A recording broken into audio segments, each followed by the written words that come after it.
Hello বন্ধুরা, সবাই কেমন আছো? আশা করি ভালো আছো। আমরাও খুব ভালো আছি। আজকে চলে এসেছি অভয় পিসি বাড়িতে।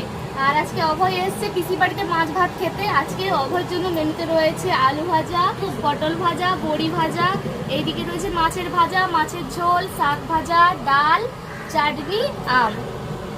আর এই যে এখন অভয় খাচ্ছে। অভয় সোনা, খাচ্ছ তুমি?